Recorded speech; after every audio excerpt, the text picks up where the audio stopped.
Hello class, this is Demetrius Wilson with BA 156 and we're now on to Chapter 12, Business Communications for Success.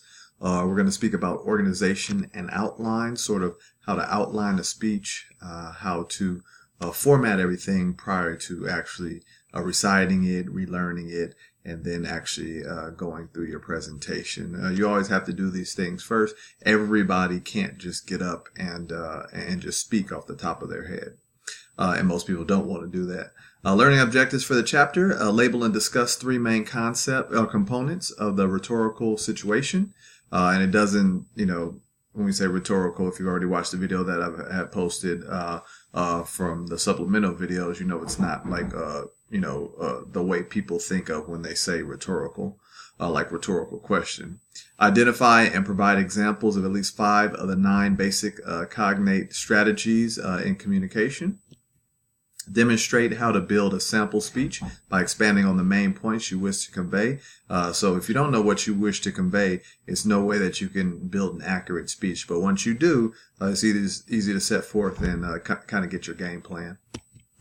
Additional learning objectives, demonstrate how to use the 5 structural parts of any speech. Understand how to create 2 different styles of outlines for a speech. Identify and understand how to use at least 5 different organizing principles for a speech. And understand and demonstrate how to use transitions effectively within your speech. Like how do you transition from your introduction to the body of your speech, and how do you transition from the body of your speech to your conclusion. So the rhetorical situation. The rhetorical situation involves 3 elements: the set of expectations inherent in the context, the audience, right? So who is your actual audience, and the purpose of your speech or presentation, right? So know your audience and know the purpose of your actual speech. So we've gone through these 3 things, and I like how they continue to build upon them for pathos, logos, and ethos, right?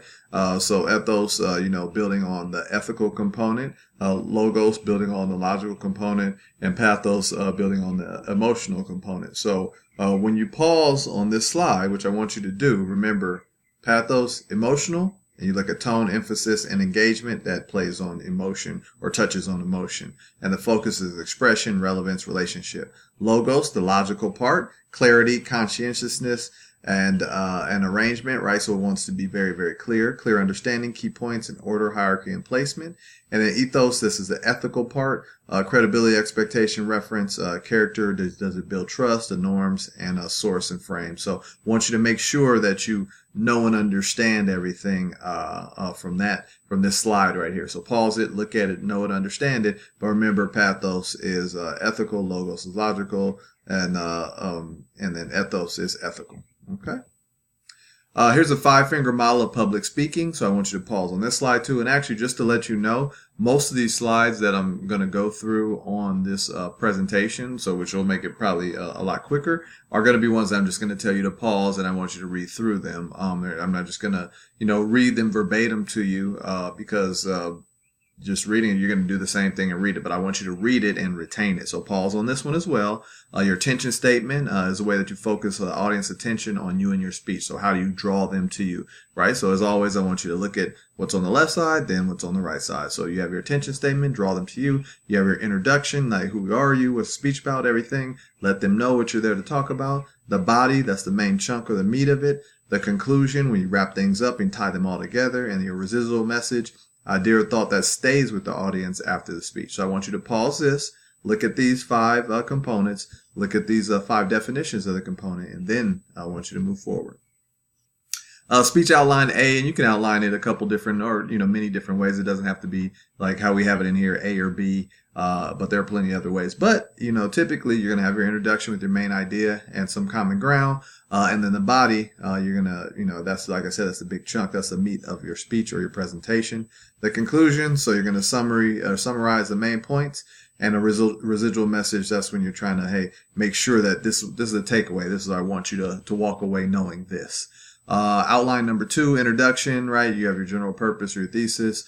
And then you have your point 1, 2, and 3, and that's the body or the meat of it. It's just not as detailed or outlined as this body, right? And then you move on to your conclusion, summarize your main points, and then your residual message is where you reiterate, right?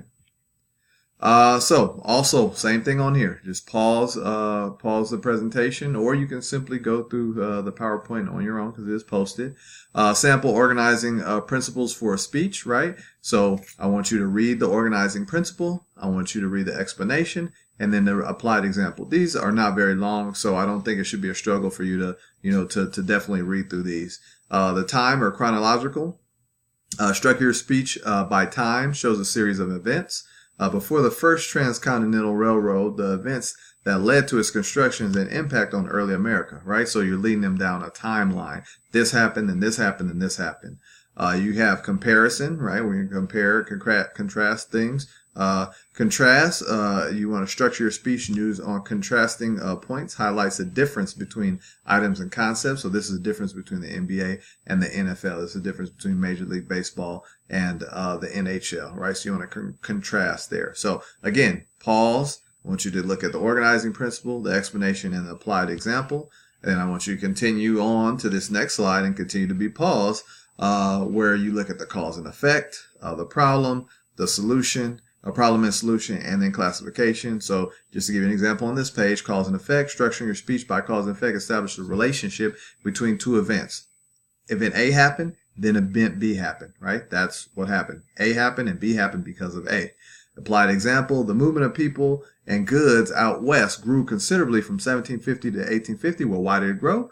With the availability of a new and faster way to go out west, people generally supported its construction, right? When the railroads came, when horse came, right? When you get a better mode of transportation, this is, when things change, right? So you have your organizing principle, you have your explanation, and then you have your applied explanation, applied example, right? So I want you to look at those three as well before you move on to the next slide, right? And on the next slide, you just have two. So the same thing, I want you to look at the organizing principle, the explanation, and then applied example, right? So if you're doing it, biographical, your biography means examining specific people as they relate to the central topic, right? So you see these things are all about those central people, right? You could do it in terms of space. Structuring your speech by space involves the parts of something and how they fit and form into a whole, right? How these square pegs fit into the square openings. So a train uses a heat source to heat wave, create steam and a term engine, right? So, you want to look in, now you're getting a picture of the space and how these things are, these parts are coming together for a main component, which would be like a railroad. Then go on to the next slide, and same thing here. Once you go ahead and pause, look at ascending and descending, just like you do on an Excel document. You can sort from A to Z or Z to A, right?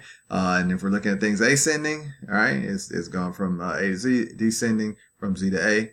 Explanation, structuring your speech by ascending or descending order involves focusing on quantity and quality. One good story leads to a larger picture, or the reverse, right? So you're kind of either leading up to a story, or you start with the end result, like those movies that say, hey, this happened, and then it goes 4 weeks later, and then you go through the entire story. So day in the life of traveler in 1800, incremental developments in transportation, to present expressed through statistics, graphs, maps, and charts, right? So you're going to see the ebbs and the flows of transportation during that time period. Then two more on the next slide. You have elimination and ceremonial events, right? So you go to graduation, structure your speech focusing on the following. Thank you, dignitaries and representatives. Mention the importance of the event, right? Mention the relationship. And now, as you guys are reading these, you're going to realize that these people that have given speeches that you've heard and you've sat in front of, you say, oh, I see exactly what they did, and I see exactly how they constructed that speech. So make sure you go through the organizing principle for elimination and ceremonial events, or ceremonial explanation, and then applied examples as well. It's really, I've read through these. This really clear cut. It's not anything that you should look at and be confused about. If you are, send me an email, and I'm sure I can assist you in clarifying. Awards. So structure your speech on focusing on the following. So I'd like to thank everybody for coming. Discuss the history and importance of the award. This is the reason why ABC Award is so important to the community, so important to to the state, this and that, right? So you want to understand that and let them make sure that your audience understands that. And then give a brief biography of the person who will receive the award, right? Because now you want to tie it in and transition into talking about this is why the award's so great. This is why we've been doing it all these years. And this is why this person is getting it. Toasts, weddings, right? Some people, I'm sure some of you guys have been, the best man or the, bridesmaid, right? At a wedding and had to do toasts, right? Some people get very nervous and don't do a great job. But there's also a format for something like that, for a toast to a wedding or similar gathering. Thank everyone for coming, discuss the importance of the event, of the wedding, the union of these two people, mention the relationship of the couple, to the audience, right? You want to maybe add in a funny story, add one short sentence, optional, conclude, thanking the audience, participation in the event, ceremony, or celebration. Typically you do that as people may be leaving, but that's an optional way to kind of transition into, talking and kind of going into the rest of the ceremony. But so if you have an upcoming event like that, don't feel nervous. Look back to your slide and see how you can write your toast for the wedding. Speaker introductions, those are always great too, because you want to make sure that you introduce people the right way, especially very high-ranking people. Make sure that you're giving them their due, and make sure you're letting the audience know who they are and why they're special to the event. So you want to structure your speech in a certain way that sort of gives them the kudos that they deserve for all the things that they've done. So speaker introductions are very, very important. You don't just introduce them and say, oh, well, here's Demetrius, right? You want to build them up and say, hey, well, here's Demetrius. These are all the things that he's done. And let's use somebody else. Just use Joe Schmo. These are the things that all the things that Joe Schmo has done. And this is why this person is coming up to speak today. And this is why we think it'll be great for him to sort of relate to what you guys are experiencing. And hope you enjoy the speech and go from there. And I've seen a lot of these over the years, and I've seen people do it well, and I've seen some people do it, not too well at all. After dinner speech. Same thing with the after dinner speech. I just want you guys to look at the organizing principle, the explanation, and the applied example. I do like the provide a fun or humorous attention statement, and that's pretty good. People have just eaten, maybe they're feeling a little bit of the tiredness setting in because they have a little bit of food coma coming on over them because they've eaten. So sometimes you have to liven it up. And I saw one. I went to this award ceremony, and it's this guy. Actually, he was the MC for the event, and he's on KTLA on the news. His name is Chris Schabel, and I saw him at as the MC of the event. And he was really good, and he was in the news. He's, really in his element. But then he was really, really in his element when he was being the MC because he was able to add some humor into it, get people, into the event. It was one thing where people had to bid, on certain vacations and things. It's kind of, a big high money event.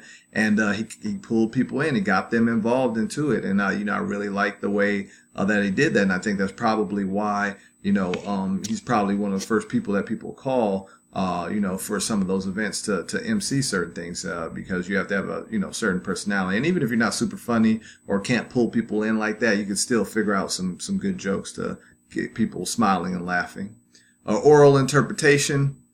So look at also the same thing with this one. Just look at the organizing principle, the explanation, and then the applied example. In this one, you want to draw attention to the piece of literature. Right. So you want to, paint the big picture of, what it truly is, explain its significance, and you want to interpret it, and then conclude with certain points and then reiterate those points as well.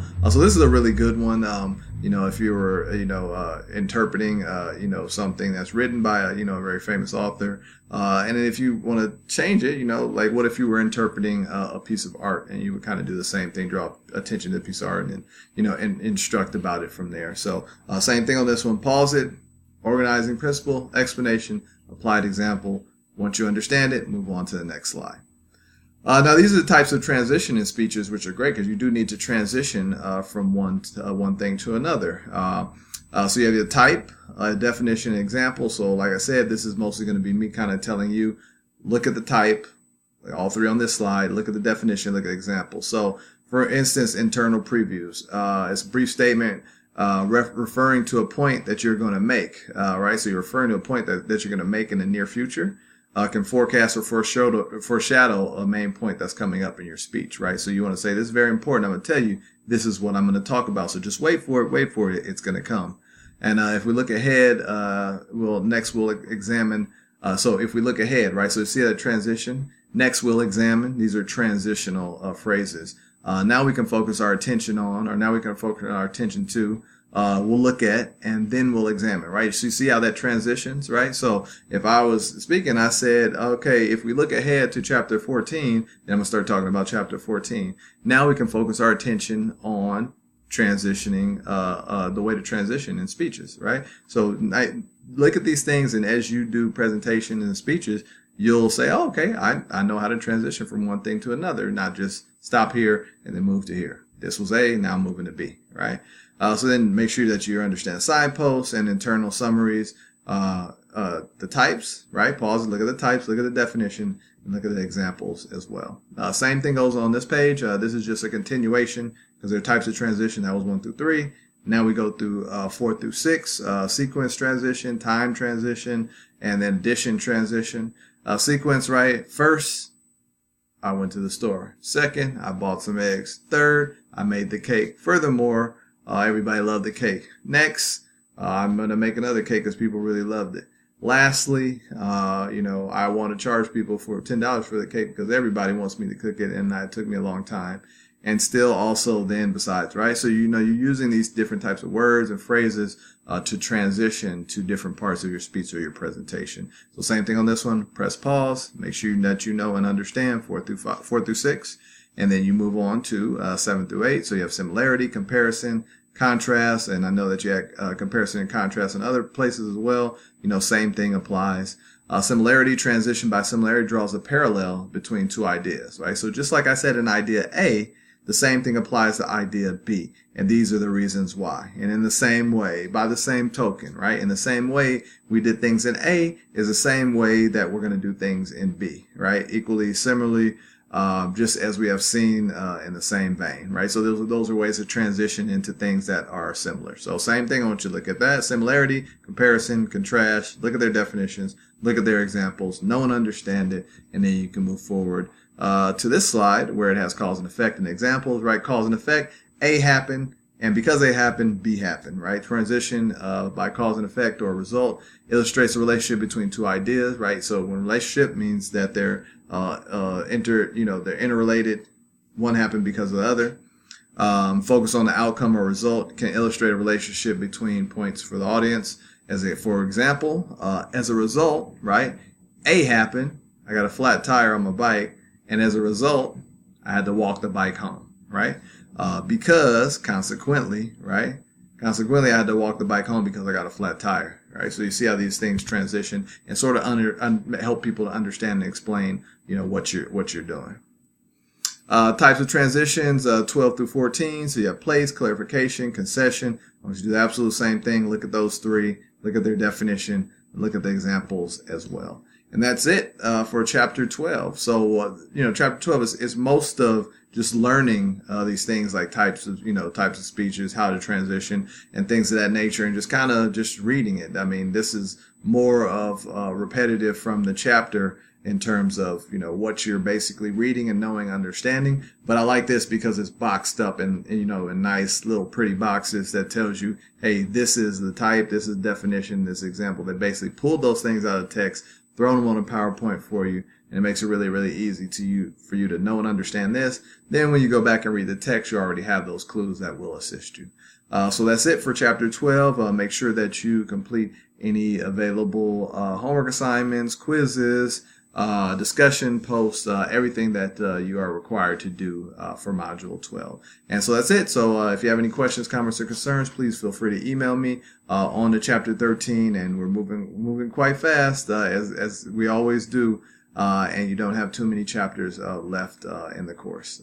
So stay steady and make sure you're doing things well. You can definitely see the light at the end of the tunnel. Hope you have a great day. And like I said, be sure to email me if you need any assistance. Thanks a lot.